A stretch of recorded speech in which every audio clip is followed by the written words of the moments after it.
सुलह हुदैबिया ने इस्लाम की आइंदा फतूहात का दरवाज़ा खोल दिया।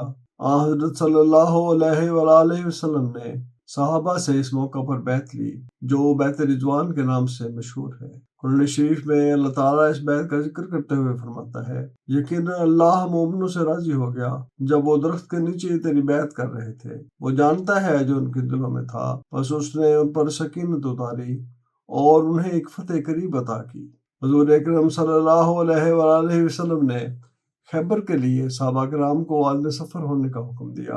आपने सिर्फ उन सहाबा किराम को बुलाया जिन्होंने सुलह हुदैबिया में शिरकत की शहादत हासिल की थी, ताकि वो जिहाद के लिए निकलें। सुलह हुदैबिया में पीछे रह जाने वाले आप सल्लल्लाहु अलैहि वसल्लम की खिदमत में हाज़िर हुए तो आपने फरमाया, तुम हमारे साथ सिर्फ जिहाद में रग़बत करते हुए निकलो, माले गनीमत के लिए नहीं।